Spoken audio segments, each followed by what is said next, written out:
All right.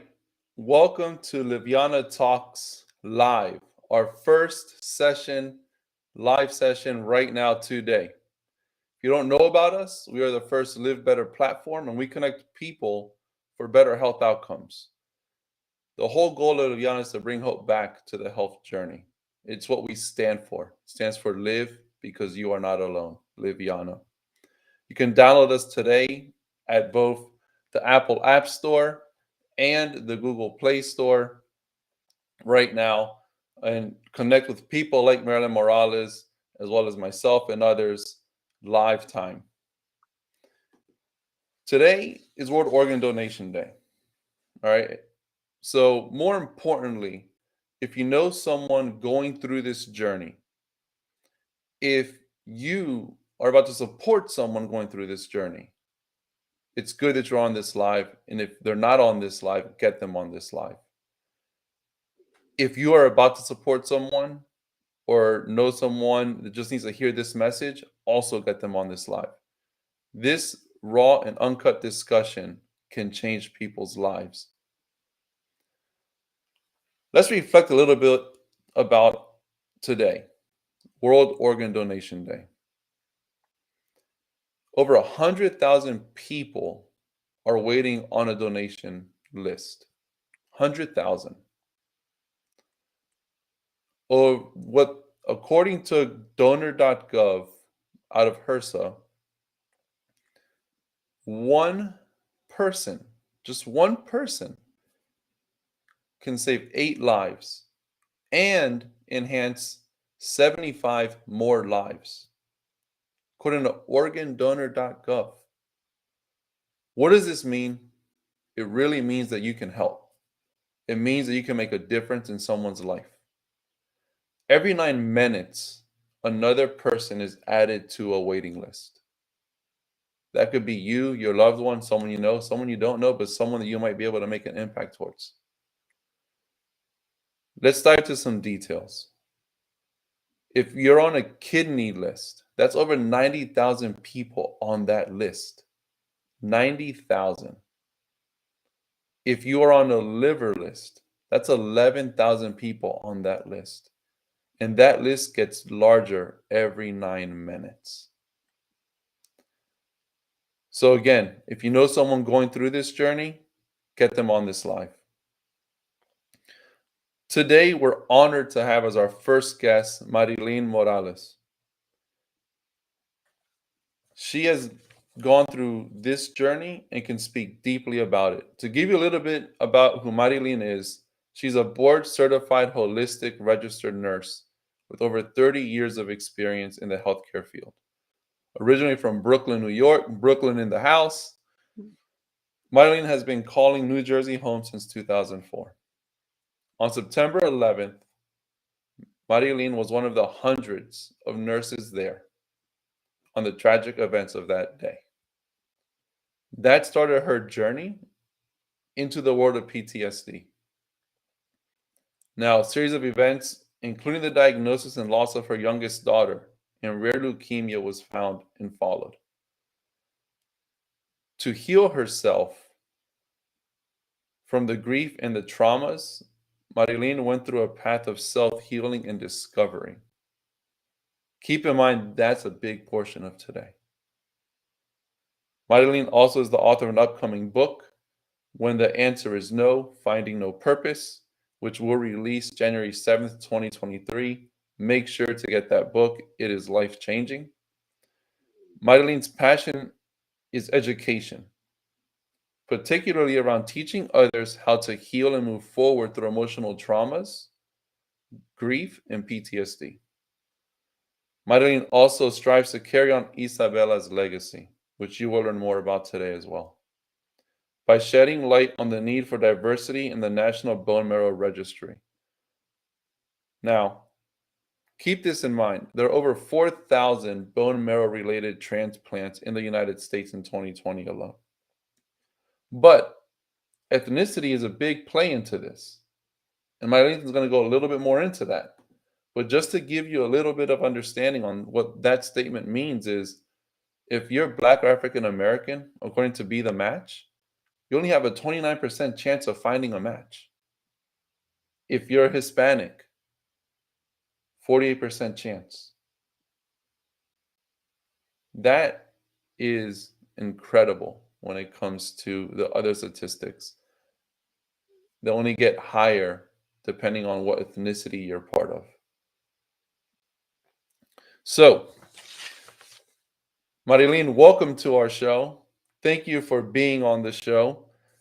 Talk to us a little bit about your journey. Let's learn, about the 9/11, how that kind of impacted you, where that went with you, and go from there. So good morning, Mario. Thank you so much for having me here. And thank you for helping me to learn about Livyana. I wish Livyana had been around when I was going through my own journey, because I will tell you that the sense of being alone is a real thing when you're going through something, especially what my family went through, because my daughter's diagnosis was not just a leukemia, it was a rare leukemia. So there was not a lot of people that were out there who were going through what we were going through. Nobody that we could talk to in our area, nobody that we had known that had gone through a bone marrow transplant. So we were pretty much navigating, those waters by ourselves and being guided by the physicians, but no other mother, father, parents like us, and having to make decisions like that. Myself being a nurse since I'm 17 years old, I had never even heard of the diagnosis of juvenile myelomonocytic leukemia. Like, what is that? Because it's rare. So I Mhm. had no knowledge, being a medical professional, of the things that I was about to undergo. So imagine the regular person who has less information than I ever had. Mhm. So since today is Organ Donation Day, let's talk about the first time I heard about organ donation, which is way before 9/11 even occurred. So in 1998, I had been diagnosed with primary pulmonary hypertension, right? Mm. That is an increased pressure in your pulmonary artery in your heart. Mhm. The treatment for that is a lung transplant. Oh, So my wow. doctors, yes. And I was 30 years old. So my doctors were telling me, we're going to have to get you on the transplant list sooner than later for the best possible outcome for this, if this is going to be your journey. So here I was, a brand new mom with a 2-year-old daughter, and facing the potential that I may not make it to see her live, that Mhm. now I have to wait for someone to pass away in order Oof. for me to live. And, Mhm. when you're going through that journey, there's a lot of guilt associated with that, right? Yeah. That's a journey all into itself. Fortunately, through further testing, it was found that I did not have this condition. So Oh. I dodged, yeah, so I didn't have to go through that. But the stress leading up to the initial diagnosis, the follow-up testing, and the finding out what was going to happen after that, is very real to me. And because of that, I myself decided that should something happen to me, that I would absolutely become an organ donor. Went to my motor vehicle department and made sure that it was on my license. I said, because one time I was going to need that. Yeah, I mean, I would imagine that, at that point, you really understood the impact of what it was going to do to your family, and you really understood the impact of, okay, if this happens to someone else, I might be able to make that difference. You know, That's right. and the one thing that's interesting is that, at such a young age, with a 2-year-old daughter, you know, how did you feel? Like, how did that start? Like, how did your emotions accumulate? I'm very curious to understand that side of it. I will tell you that, I felt like I was in a movie. I felt like this cannot possibly be happening to me. You know, I was like, what is this? What's going on? It was the statistics for the primary pulmonary hypertension, which is a condition that happens because there's no other reason for it, right? That's the Mhm, primary of it. mhm, Secondary means it was caused because of something else. There was no other cause. They couldn't mhm. find out why. So again, a rare condition. They said Ye it was a 1 in a million chance. So I'm 1 in a million, fantastic, right? Yeah, yeah. But for something like that, So to me, it was just surreal. I couldn't wrap my brain around it. I could not. Um, I just couldn't.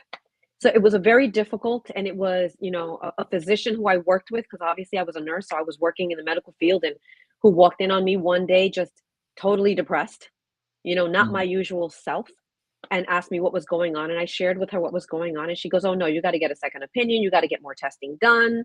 Let's figure this out."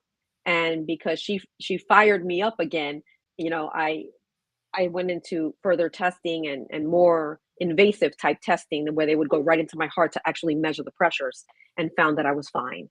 So, but those months, you just feel desperate.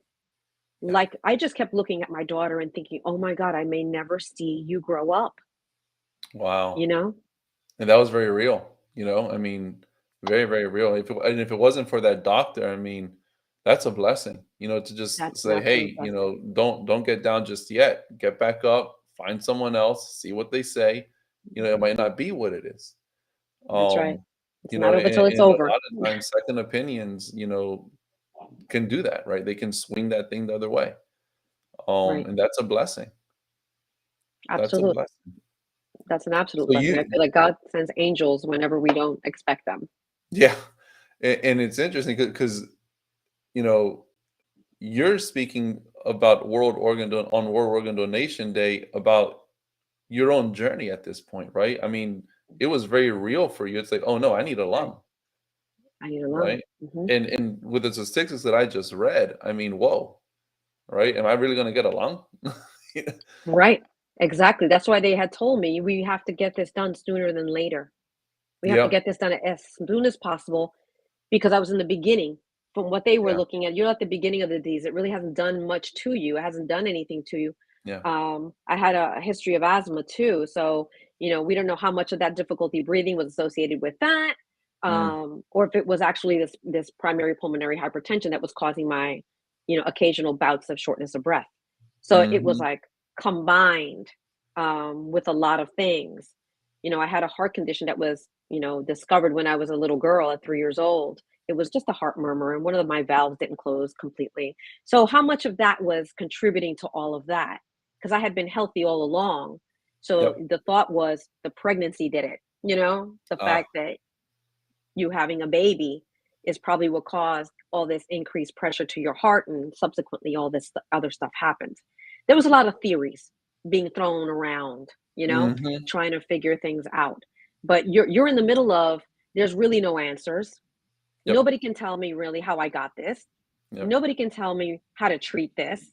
They're Yep. telling me now I could die, and that and this is a lot to take in, right? And I was pretty new in my marriage too. We had gotten married in 1994, had my daughter in 1997. So, new family. My husband was very scared. You know, Yeah. I may have to raise our daughter alone. Yeah. Yeah. And who wouldn't be? I mean, I know if it were me, I'd be terrified. He was. We were You know, both terrified. yeah, I would be very terrified. So l- you go through this situation. Now let's fast forward. As you continue life, talk to us about, you know, the 9/11, the PTSD Mm. type area. Because I really think a lot of people can learn from your journey. We've talked multiple times. I think a lot of people can really learn from your journey. Oh, thank you. So, obviously, in 2001, on September 11th, that started as a regular day for everybody, every American, right? Nobody knew that there was anything that was going to happen that was out of the ordinary. We Yeah. have, we have people who started their day at the Trade Center, Yep. right? Yep. Never knowing that that would be their last day. Yep. Leaving for work, maybe never saying goodbye to their families, Yep. maybe some people getting into arguments, you know, which is why I always say you have to live each day like as if it could be your last. Yes. My first experience taught me that. My first diagnosis taught me that I have to value life every single day, find joy in it. So I was a public health nurse, at that time, working just a few miles from the Trade Center. So with a clear view of everything that was happening. I get to work that day, and I always talk about how beautiful that day was, right? It was Yeah. a beautiful, clear sky. The magnificent color of the blue got me as I was crossing the Williamsburg Bridge from Brooklyn into Manhattan, working in the Lower East Side. And it was a brand new job for me because I had decided, because of what happened to me before with my Mm, primary diagnosis, that I wanted to change my job so that I could spend more time with my family. I yeah. had just made that decision.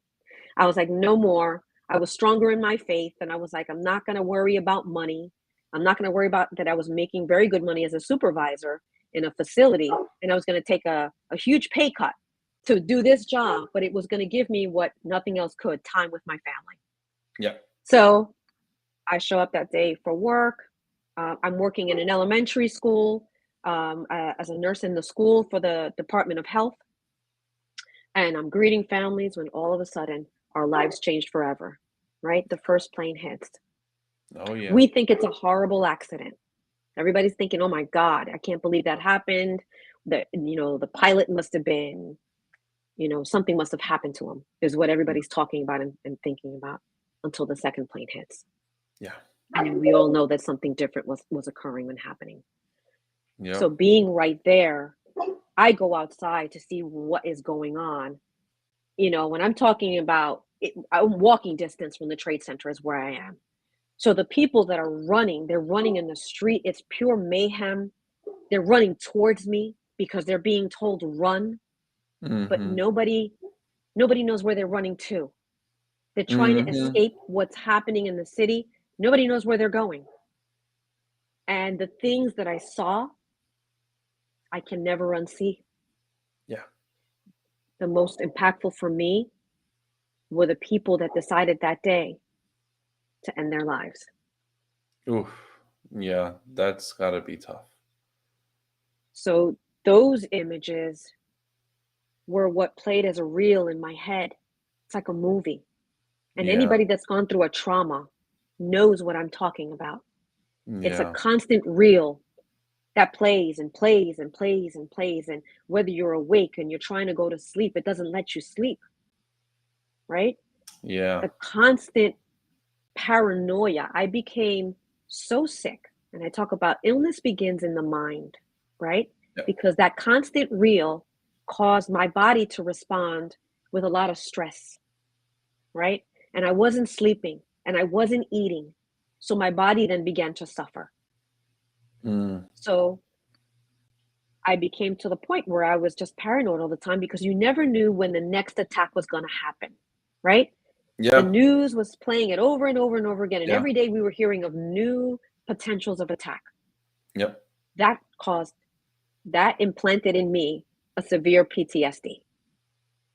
Oh yeah. I mean, I would imagine, and I think anyone who was, alive and in that day will never forget that. I know I will never forget that day. I was in DC at that time, and all of a sudden you just see all kinds of, you know, planes and helicopters flying by. Yeah, And not like regular kind of planes, right? These are like real planes, right? Warplanes. warplanes. And it was a very somber day, even there. It was something it's something that you'll never forget, no matter where you are in the United States. If you No. were alive and you saw it, whether it was on the news or whether you were there, you'll never forget it. And you're right. I think that it caused a lot of paranoia, and not just people that were there, people that weren't there. Should I fly? Should I not fly? Where's it safe to go? Right? Like in DC, there's underground metro rails. Right? Should I take the metro? They're going to attack the metro. I mean, it was That's a very right. real thing, when we were going through those things. And I think that, you being able to pull yourself out of that, right? Someone that was there, someone that was living that whole thing, was able to just pull yourself out of that and create a positive impact from it. I think, that speaks volumes on you, Marilyn, to be honest. Oh, thank you.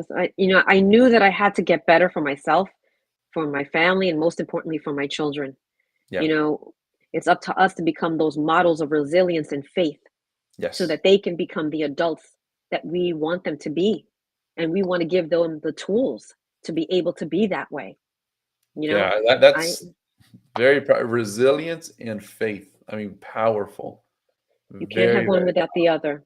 Cannot have. In my case, I feel you cannot have one without the other. My faith fed my resilience. My resilience fed my faith. Wow. Wow. That's for all you guys listening, that's a nugget. I mean that right there, that is a true nugget. So let's fast forward. Let's continue going. So we go through this PTSD. We get ourselves uh, into this whirlwind of I'd imagine trying to pull yourself out of it, right? Which you did, Right, right. and then you become pregnant with Isabella. So 10 years later from my diagnosis of my own potential organ donation, Hmm. it was 1997. I was diagnosed 1998 when I realized everything was going to be fine. And now we're 2007, and I have my beautiful baby girl, Isabella. Isabella pregnancy was fine. She was born healthy, no issues. But a couple months in, she started developing a lot of infections and fevers. And given the fact that she had two older siblings that went to school, a mom who's a nurse, and a father who, you know, traveled to New York City and back, because at that point we had already moved to New Jersey for peace of mind. Mm. So I moved in the interim there a couple years before having her. And so this is not unusual, right? The kids get sick, and she's Mhm. around everybody. So germs, like everybody else, doctor kept telling me, oh, it's an ear infection. Oh, it's just a cold. This happens with kids. Um, but it was happening a little bit too frequent for me, you know. Mhm. And in October of 2007, she developed another fever, and just your mom instinct, your father instinct, your something is wrong. Yeah. And for me, it was as simple as a onesie. I went to get her dressed to take her to the doctor. I had purchased brand new onesies for her, and Mm. because her other ones were starting to fit snug, so I had a bigger size. And when I put this on her, it was tight around her abdomen, and I said, "No, mm-mm." I said, "There's something wrong." So when I went to the doctor, I told the doctor, "You're not going to give me another antibiotic. You're not going to send me on my way this time." I was like, "There's something wrong. Her abdomen is distended." And this sounds crazy, but I just bought this onesie, right? I just bought this onesie, and it shouldn't fit her this way. So Yeah. this is not just a baby belly. This is a distension belly. There's something inflamed inside of her, and I need you to uncover what that is. So Yep. she said, "Okay, calm down. We'll take a look at this." And she started palpating around her abdomen. She goes, "Yeah, let's get an ultrasound. Let's get some stuff done." But this was now a Thursday evening, and because she had to be without eating, we couldn't do it at that time. So she said, "Okay, I'm gonna Mm. set you up to go to the hospital in the morning. We're gonna get blood tests. We're gonna get everything done." And usually Mhm. with babies, Mhm. they don't like to do blood work and things like that. But because I was insisting, they said, "Let's get everything done." You know? Yep. Yep. Send me to the hospital. My husband and I go with our daughter. We get all this testing done. They tell us, "Okay, go home. The doctor will call you with results."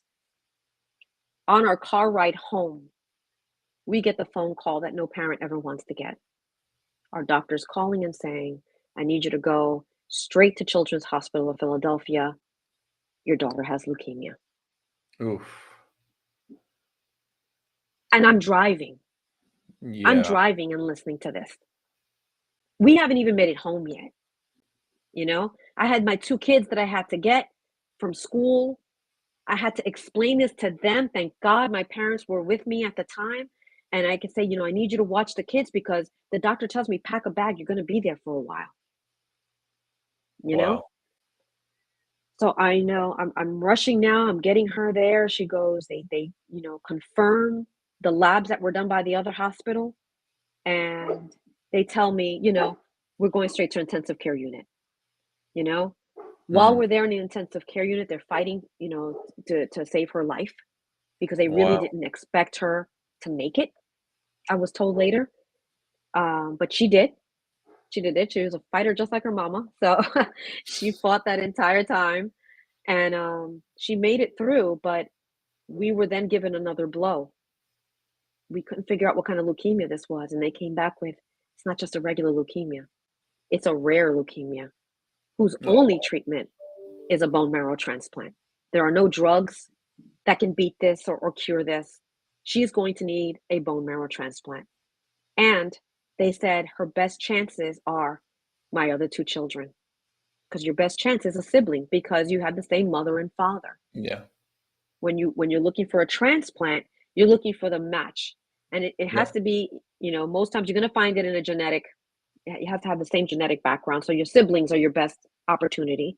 Right. And unfortunately, they were not matches for her. My husband and I Wow. were only half a match for her. And that unfortunately was not sufficient for the transplant that she was going to need. They needed somebody with Wow. a bigger match. So our family is not a match for her. And now I have to search in a national database for a stranger to save my daughter's life. Yep. Yep. And I mean, and it's interesting because you went from, okay, we finally got somewhere, right? We finally got a diagnosis. We got something that we can touch and feel. Mhm. That in itself is a relief, right? Because now you're not fighting the unknown, Right, right? You already knew, okay, I'm going to become the caregiver, and I already am the caregiver of my child, right?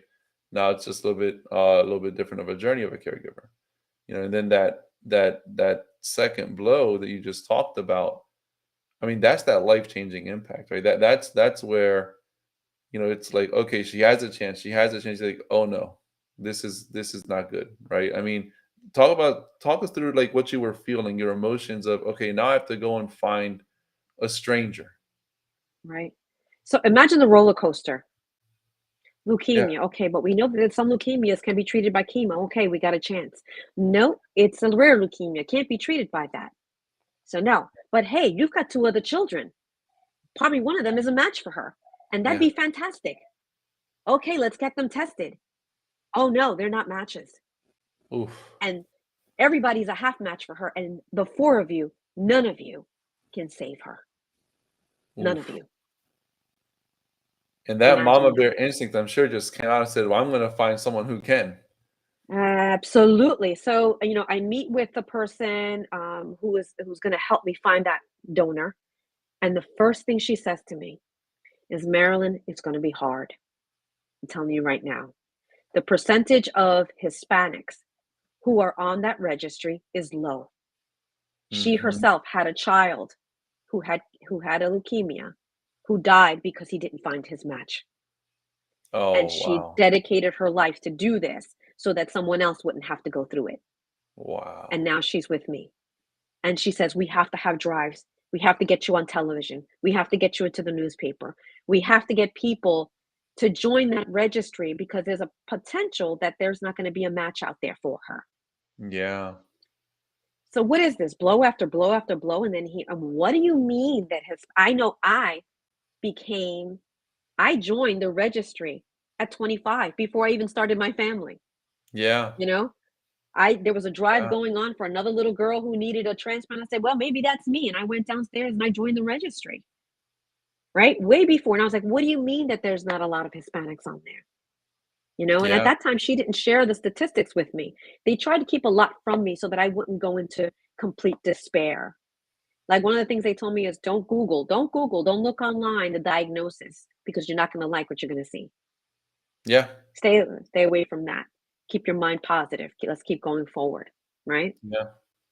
So it's Now, like, did you okay, Google? let's. Out of curiosity, did you Google? Of course I did. I know everyone does, right? Everyone does. I mean, they say don't do Especially if it, you tell but me not to. yeah, yeah. And I asked that because you know it's that desperation where you're just trying to find someone that understands what you're going through, right? To connect with you, but not only that, you know, that home doctor syndrome really starts coming into play, right? Well, here's a world of full information of where I might be able to just save my daughter that someone doesn't know already, right? It's a It's not really even interesting that. journey. I'm a medical professional. I'm a nurse myself. Yeah, So I'm not just looking at Google. I'm looking at peer-reviewed medical journals. I believe I'm that. digging deep, I, right? be- I bet. What I I am mean, when you have collecting. access to it. I have access to it and I know how to find it. So I said, there were some blessings with who I am, but sometimes it looks like the other way because when you know too much, it hurts too much. Yeah. because Well, yeah. Yeah. you know all those Yeah. scenarios. You know what's going to happen. You know, your mind starts going somewhere you don't want it to go. Yeah. I'm collecting labs, every single lab that was done to her. I'm collecting them and storing them and studying them. I Mhm. became a complete researcher to try to figure out what am I going to do. I felt so Mhm. helpless that I had to spend all my time focused on this. Um, Yeah. that I'm gonna look it up. I'm gonna figure this out, you know? Yeah. So and then they tell me that. I was like, oh no, okay, well let's have drives, let's start, you know? Of course, like I just shared, I collected every lab, right? Yeah. So I Yeah. now have copies of labs of the testing that gets done, which is called an HLA typing, to see if you have a match out there, right? Because now we got to get onto the registry. I now have copies, right? So Yeah. back then, you could go on the computer and you could enter the results of your HLA typing, and it will tell you if you have matches out there. It doesn't identify who, what, where, and where they are, but it tells you a Mhm. number of people that are there. I go Mhm. ahead and I enter her information, and I see she's got some matches out there. And I'm like, wow, she actually there's some matches out there. But remember, just having a match doesn't mean that that person is going to say yes, Yeah. That's extremely true, right? There are a lot right? of matches, but who's that But person who's gonna gonna say step yes? up and say, "Yeah, I'm gonna do it for you"? You join, but sometimes you join and you don't think you're ever gonna get called, right? I was never called. I've been on that registry for over 30 years, and I've Yeah. never been called. But I have a rationale why that happened. Anyway, so I entered hers in, and I see she's got a couple matches. I enter my husband, and he's got matches. Fantastic. Hey, this is looking good, right? I enter my own information and the ones of my other two children, and we have no matches. Wow. None. My Wow. heart felt like it stopped and I was cold. I called my husband over and I was like, oh my God, look at this. Isabella was the only one out of our children that even had a chance. Had it been any of our other two, there was no one there for them. No one. Wow. Or for me, Yeah. right? So I was like, you two are blessed. And not that the three of us aren't, but I said, no matter what happens, I need to continue to have drives until I Mhm. and my children have matches out there, until there are other people that have matches out there, so that no one ever has to feel the way that I'm feeling right now. So Mhm. even though I know she's got matches, I'm still doing the drives. I'm still going on the news. I'm still getting in the newspaper because I know I'm not the only one. I was in Yeah. that hospital and I saw how many children had cancer. How many Life-changing. children were needing bone marrow transplant? Not just my daughter, lots Mhm. of children. Mhm. I said, so no matter what happens, I just had that light bulb moment. I need to dedicate my life to continuing to have drives and doing something about this, right? But at that time, I had to lay it down and, you know, continue to help my daughter. I had to put that aside. I did the drives and everything like that, but I was focusing on my daughter and getting her better. Four people came forward that were matches, that were close enough matches, in order to do the transplant. Yeah. Out of those four, two of them immediately responded and continued to do this further testing that happens after that, to make sure that you're healthy, to make sure that you match at a higher level so that it decreases um, the possibility that she would reject the transplant, right? So there's a lot more to it. And out of these two people, there was one person, the angel in our lives, his name is Mike, who said yes, did everything quickly, and said, I will do whatever it needs to be done. Now, this all Wow. happened like a month before she required her transplant. This man lives Wow. in Oklahoma. There's a Mike in man who lives in Oklahoma. Mike in Oklahoma The stranger that you never knew. that I never knew existed, and he never knew we existed. Yep. Fortunately, I was able to, talk with him afterwards, and he shared that, he joined the drive because a coworker had a daughter with leukemia, and they did a Wow. drive for her. So he went to join, hoping he was a match for her, but ended up finding out that he was a match for a little girl over in New Jersey. Wow. who was suffering from leukemia. And he said, absolutely. He had children the same ages as mine and said, as a father, he knew that it was his duty to help. And he had That's no hesitation. that's incredible. Incredible. So, let's fast forward to now, and why am I so passionate about this still, right? Yeah. So I lose her in 2008, not because of her transplant, because it took fabulously. Mike Sells immediately took and did well. But anybody who's going through a journey like that is knows that you're immune compromised. And everybody now, because of COVID, we all know what that means, right? Those people that are on steroids, that have cancer, that are being Yep. treated, and it hits their immune system, you're susceptible to infections. Well, Yep. unfortunately, that's what happened to my baby girl. She caught an infection in a leg and a respiratory infection that to a regular child would have been just medications and monitoring, but in a child with a transplant wreaked havoc, you know, Yeah. and she just couldn't fight it. She just couldn't fight it. Wow. Um, yeah. So my daughter, my oldest daughter, Gabrielle, she was 9 years old, 10 years old when this happened to her. Always said she wanted to be somebody like the people that helped us. And she never lost sight of that. She found purpose through her pain, right? Mhm. And now she works for Be the Match, the people that help you find your matches. And in her work, where she honors her sister every day, she shares with me, guess what, mom? There's still a problem. If you are Caucasian, you have a 79% chance of finding your match in that registry. If you are Hispanic like us, that drops to 48%. If you are black, 29%. Still, this is now how many years later? 13 years later. And Yeah. these are the statistics that she is now sharing with me and saying, you know what, as I'm having drives for these people, it's hard. They're not finding their matches. And you're having Mhm. drives and still. So I say, you know what, I got to take this a step further. I got to do more than just hope and pray, right? Yeah. I got to do more than just do a drive. And Yeah. that's why I decided to write my book and to bring attention and awareness to this need, and to bring attention to the journey of the person going through this. And, let's not wait until it happens to you. And I think that's key, right? I think that understanding that aspect of it, let's not wait until it happens to you. Understanding that, for example, Mike in Oklahoma, right? No one knew who Mike was, right? But he didn't wait to see if he could help someone that he knew. Ended up helping, your daughter.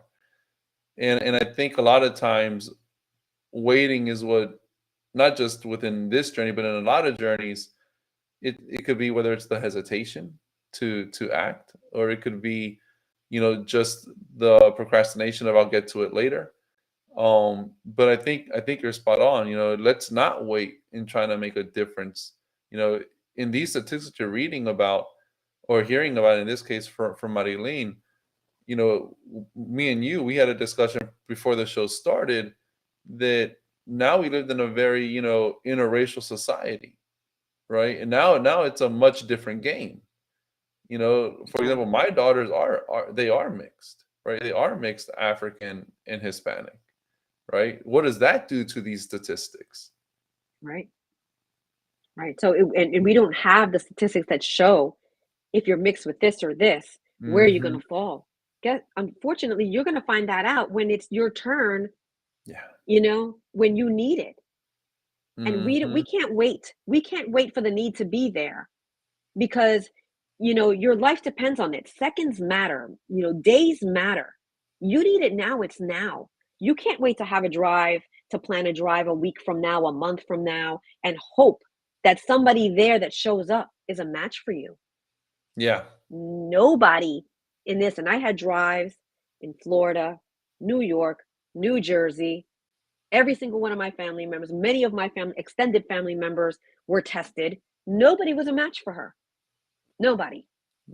Mike in Oklahoma, who joined the registry, guess when? A month before my daughter's transplant. He Wow. wasn't even on that registry. Wow. That's Mike from incredible. Oklahoma has a bigger story. Mike happens to be Caucasian, right? Sure. So when I talk to Mike, I go, okay, I have to ask you the $1,000,000 question. How is it that you matched a little Puerto Rican girl from New Jersey? I gotta ask you, how? Like, what is in your background? Where you mixed or what's going on? And he goes, you know what? My paternal grandmother was from Mexico. She's Wow. Mexican. I'm Puerto So Rican. so him She's having Mexican. that little piece, Mexicano, is That's that right. big difference, right? In being able to just be there for someone. Absolutely. And that's incredible, right? Mike, who had a grandmother that was Mexican, was the match for your daughter. My daughter. That's right. Who is Wow. full Puerto Rican, right? Puerto Full Rican Puerto mother, Puerto Rican. Rican father, full Puerto Rican, New Full Rican. Puerto Rican. Yeah, That's incredible. But that's it goes incredible. I back to said, that statistic. 48% of Hispanics will not find a match. Their odds are very low. yeah, it's 48% will find a Oh, match. we'll find a match. Sorry, we'll find a match. So Correct the me. 52% won't. It's Yeah, higher that you won't, higher than right? that, right? Yeah, it's Higher. higher than that you won't, that you're Yeah. not gonna find it. So exactly that. And this just goes to show you how we are connected as humans, Yes. right? And our ability to be able to help someone, Yeah. right? That small amount of diversity that he had was Yeah. enough to match my little girl, who her own genetic brother, sister, mother, father didn't have, Yeah. you know? Yeah. But he was able to do that. So let's not wait. It is as simple as a swabbing of your cheek, like brushing your teeth, in order to get your name and information in that registry, right? Mhm. Next step, let's say you are called, to do that donation. And this is what people are afraid of because they don't know. Yeah. Today, it is as simple for the majority of the cases, right? Is as simple as giving blood. And how many of us haven't had blood work, has had to give blood, have an IV? It's that. Mhm. It's a little bit of discomfort, but at the end, you're giving life to someone, and in life. And we talked about organ donation, right? And having to pass away in order to help others live. And Yeah. in this situation, you are giving life in life. Oh, that's another great, great, great quote. Giving life in In life, life. right? And it goes back to that statistic.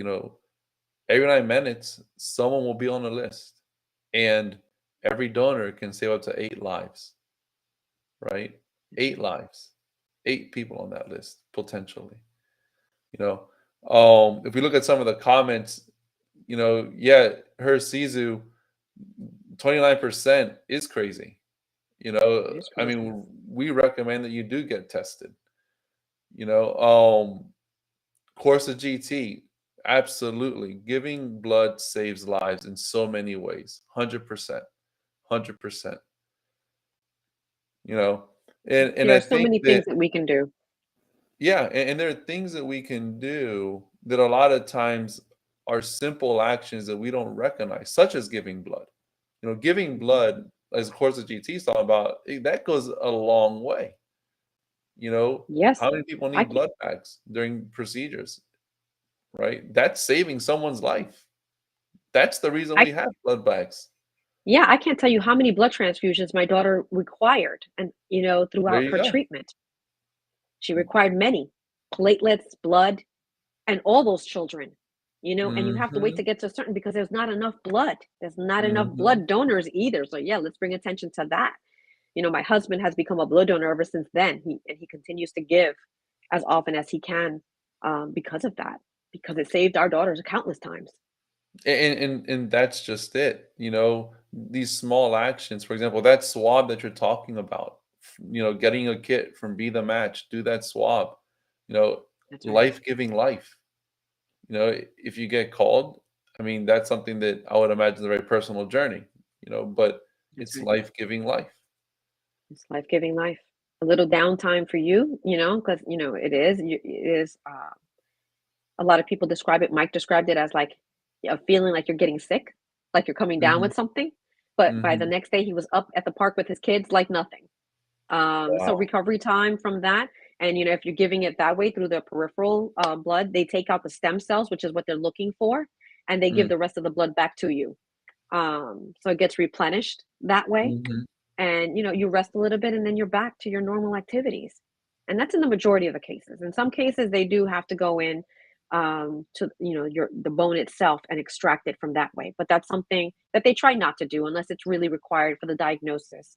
Got it. And that's a conversation you would have with the team, the transplant team. They would go over all that with you because you have to give consent to have all that done, right? Absolutely. So Yeah. each journey is very different. But what's the end result? You've just saved somebody's life. Yep. You've just Yep. That's just it, right? and there's no value to that. There's no money value that you can put on that. No.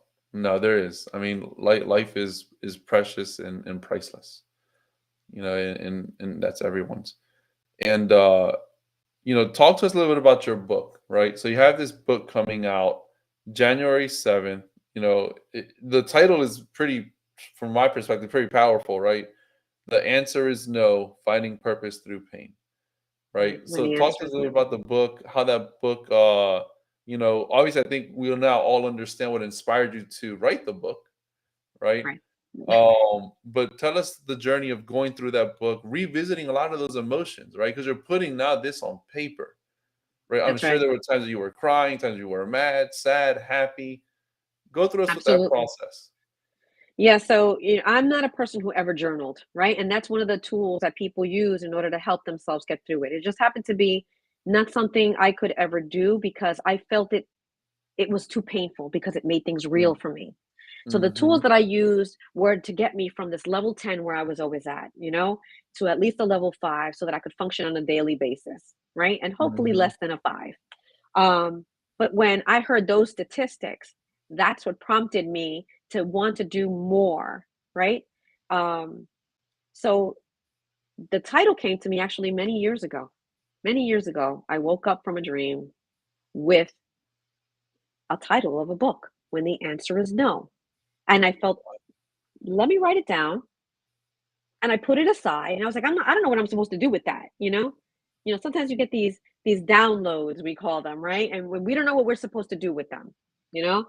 But we set them aside because if God gives it to us, then we have to say yes at some point. We have to do something with it and keep it in a safe place, which I did.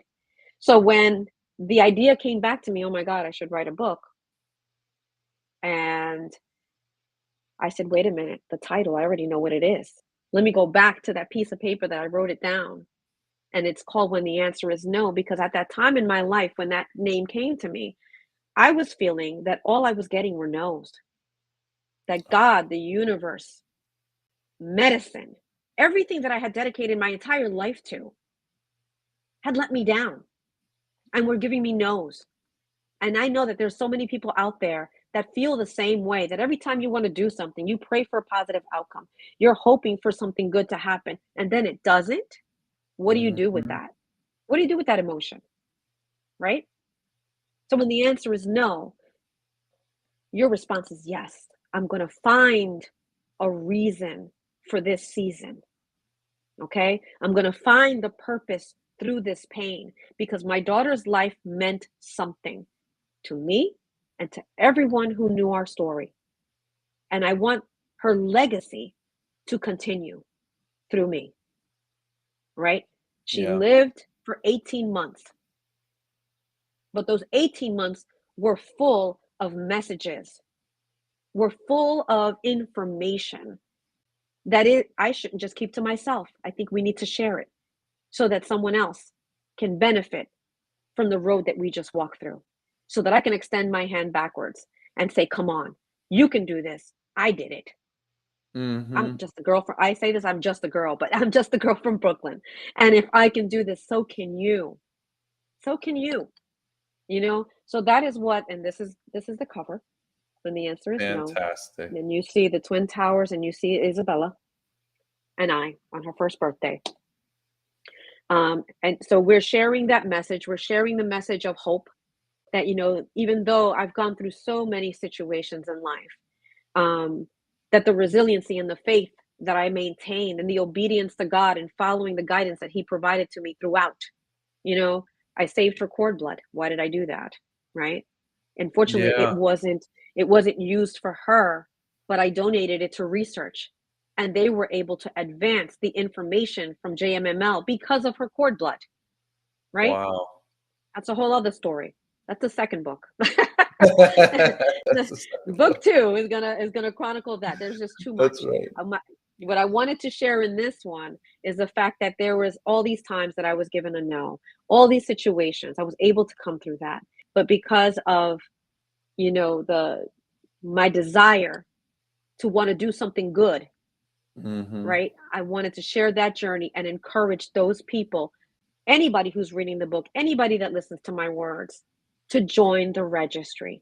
Don't wait until it happens to you or somebody you love. Do it now. Do it today.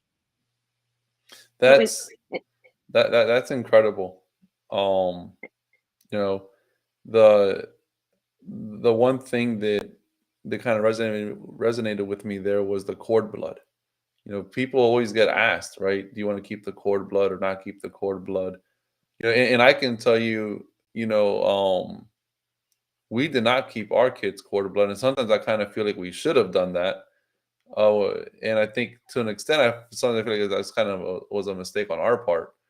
Um, but it's incredible how just her cord blood advanced it that much, right? It moved the goalpost absolutely. that much, and I And think I will tell that. you, my other two children, I never saved their cord blood either. Right? You Mhm. you see these things, but you don't really act on it, right? Mhm. You talk about it, but you don't act on it. When I was pregnant with Isabella, I kept seeing, signs all over the place. I'd see pamphlets, I'd see news, I'd be in a train and I'd see an ad for it. I'm like, why am I seeing these things? You Wow. know? And I had this weird feeling to pursue it. This Mm. overwhelming sense of do this, right? Mhm. And that's what when I talk about the obedience that we have to God. When He sometimes stirs our heart to do something, don't fight it. Don't fight it, right? So I approached my doctor about it. We talked about it. She gave me the information. She at the time said, I think it's a good technology, but I think it should be made available to all, not just those that can afford it. That was her problem with it, Yes. the Yes. cost, right? Yes. That it's out of reach to some people that would That's a actually whole nother benefit from it. discussion. That's a whole other discussion. Like, That's I have a another lot of live. thoughts on Join us. that. Yeah, join us in another live. But for that one, yeah. And I said, okay. She gave me the information. She goes, if you still want to pursue it, go ahead. Here's the information. I was like, you know what? I hear what you're saying, but for some reason, I'm feeling that this is important, and I can't fight it. So I'm gonna call and find out. Well, I called, and because I was a nurse, they gave me a discount. Because I said I would talk about it, they gave me another discount. Because I said Mhm. I would refer people, I got a third discount. I got so many discounts that it made it affordable for me, right? Wow. So I did it and I was like, "Oh, this is fantastic," And I talked to everybody about, "I'm doing this. I really don't know why I'm doing this, but I'm feeling moved to do it." And I think it's fantastic. I started researching. As a nurse, you research everything. All the Mhm. benefits and things that can be treated with this cord blood. Cord blood Mhm. units, if you don't want to save it yourself, you could actually donate your cord blood. And it gets saved for situations just like this. Somebody needs a bone marrow transplant. They can use those cord blood units for a transplant. Oh, wow. I didn't So even think that's about another that. important message. Yes, if you don't want to save it for yourself, donate it. Donate it, Wow. I especially didn't if think you're about. in one of the demographics. Yeah. So Yeah. so it's important. And I did it. And then when I was told, I asked about it. I said, "Oh, she has leukemia. That's one of the things that can be treated with cord blood, right? Because it's the stem cells that they need from there." And she said, "Unfortunately, here's the other no. In her rare leukemia, it cannot be used." So I was told, call them up, don't keep paying for it, tell them to dispose of it. Well, when she walked away and said that to me, it didn't sit right with me. Again, I'm getting those feelings, those downloads, and I'm going, something's telling me, no, don't listen to that. So I called her back and I said, listen, and this is now midnight in the intensive care unit. And I said, if you're telling me this cancer is so rare and we don't have answers, don't you think that this would benefit research? Is there Mhm. somebody that I can donate it to rather than just throw it away? that could get information from it. And she was like, you know what? I didn't think of that. She goes, actually, in California, which is where this doctor was, she goes, it's early. It's 3 hours earlier. Maybe she's still up. Let me reach out to her and see what she says. She came back and said, Wow. you know what? She said, you know what? She said, absolutely. And thank you so much. And she'll give me the forms so that I can release the cord blood to be released to there. Guess what? The cord blood that I decided to go with, the storage, is called CBR. They were in California too, Wow. walking distance Wow. Wow. from Wow. this lab, right? So Wow. now it gets to them. It gets to them. Wow. And a year after losing my daughter, I actually was able to meet this doctor, and she shared with my husband and I that because of my daughter's cord blood, she was able to find the gene that mutated to cause her leukemia and was able to go back to specimens of other children and find the same mutation. Wow. And that I don't even know where to start with that, to be honest, right? I mean, So that's a whole other this is conversation, right? incredible. I That's mean, just you know, dissecting it, right? Cord blood, not really thinking about it, but you keep seeing the signs. You keep, in essence, to me, you listen to the spirit, right? You listen to the yes, calling of just keep this, right? Even if there's any throw it, just keep it, right? I think a lot, I think a lot of people would have just thrown it away. I think a lot of, it is what it is. But you really stuck to that calling, that whether God's calling to keep it, and I that's think right. that speaks volumes, right? And even Izzy saving, a life after that is incredible. Yeah. So that's why I say, through her story, through her journey, there's so much more. And that's why there's going to be a follow up book too, just about this, because that's not it. It is so mind blowing, the things that have happened and that are uncovered throughout her journey, that I always say, I knew that I was not alone. And even though it felt like a no, I knew that I was never alone because God was always with me. He was providing me the information. There was a reason for this journey, and hey, maybe it was about me. Maybe it was to rise this Puerto Rican up, to make a difference, to do what no Yeah, one else will do. Maybe yeah, that's what God intended. And maybe that's why she came and left me in that way. She came to deliver a message. And I say my brother put it beautifully. She gained her PhD. Please help deliver. wow, wow. Please help deliver this message. Mom, it's up to you now. I leave it to you. I leave it to my sister. I leave it to my brother, and I leave it to my father, my uncles, my cousins, because we all work together as a family. Izzy's legacy will live on forever through us. That's incredible. And I think that, please help deliver. How many of us have gone through that, right? If you just really listen to your heart, listen to your spirit, listen to what God's trying to guide you to do. How many people have gone through that? Please help deliver. Such an That's incredible right. acronym for PhD, which I would have never thought about, by the way. Um, Yeah, my brother did. My brother, as soon as she passed away, was putting the message out there, letting everyone know, because we had a blog at the time, letting everyone know that her journey, she had gained her wings, but that she gained her PhD. Please help deliver. that's incredible. That's incredible. And so, Marilyn, tell us how people can contact you. So, how can they get in touch with you? I mean, I see a lot of great comments. Hers is saying to make sure you speak at conferences about this. Reach out to the Family Support Network in your area. So, how can people contact you? Following this discussion, because I think that there's a lot more you can give. So there are two ways to contact me that are better than others.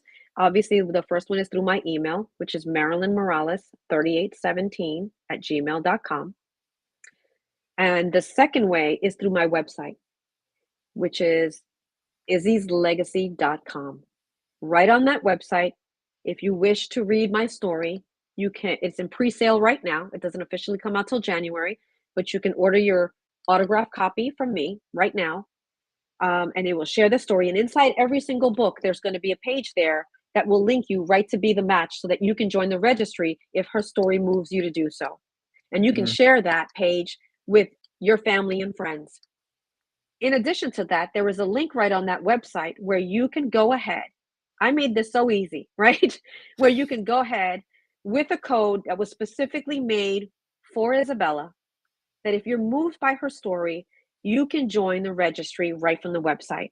The kit will get mailed to you, postage free. You do your little swab, you send the kit right back in, right? All postage paid, and you join the registry. How easy is that? It comes to your house. You don't have to go anywhere. You don't have to go. Hmm. I'm making it so easy that there's no excuses. You have no excuse not to join this registry after today's talk. That's incredible. And definitely please visit izzy'slegacy.com. Let's keep Izzy's legacy continuously going. It's saving lives, it's making differences. The passion that you bring, Marilyn, to this effort, I think is incredible and commendable and all kinds of things. Um, and from my perspective, it is a PhD. It is a PhD. Yeah. And I don't want anybody to forget that I am also on Livyana. I am one of those people that have the app myself in order to connect with people just like me. So if you want to reach me, I'm there too. Join Yeah. Livyana. So definitely, Marilyn, myself, a bunch of others like us are on Livyana today. Download it today. Connect with people that can help you going through your journey. The whole goal again is to live because you are not alone, right? To bring back Amen. hope. And Marilyn is that story, right? That and you heard her, where this platform could have made a world of difference, right? Being able to connect with people going through what she was going through. Because what did she say? What do we hear you say, Marilyn? Every left and right turn was a no. It was a no. And that's where hope gets devastated. But if you can connect with people that are going through those different turns, getting those same answers, and saying, no, it's not a no, let's keep each other up, let's hold each other, high, Hmm. right? You are, my friend, are very powerful in being able to just continue forward, right? Push towards it. I think you were called to do this, and it's really happening. Thank you. I appreciate that. It's all for Izzy, right? I say get busy for Yeah, Izzy. yeah. Get busy for Izzy. There you go. Get busy for Izzy, everyone. Get That's the busy for goal, right? Izzy. Get busy for Izzy. That's the call to action. Get busy for Izzy, right? I love it. I love it. Um, so are there any closing comments that you want to tell the audience right now? Just remember that you are not alone. That message that Liviana has is true. It's dear to my heart. Had I been able to connect with people that were going through my journey that could give me two tips on how to get through it, it would have made a world of difference for me. I now want to give the same that Mario wants to give, and that's a hand to help. Um, and again, please join the registry. Please don't wait until this happens to you or somebody that you love. Please join. Yep. And I think joining that registry, everyone, will make an impact in someone's life. Izzy's still making it today. So you can make it. And remember, at the end of the day, and I really loved this, Marilyn, it's life-giving life. That Amen. is incredible. So Marilyn, thank you so much for being the first guest on a Livyana live session. Yay. This is the end of it, everyone. Thank you. And again, let's get busy for Izzy. Let's get busy for Izzy. Yes. All right. Have a great day, everyone, Yay. and continue celebrating World Organ Donation Day.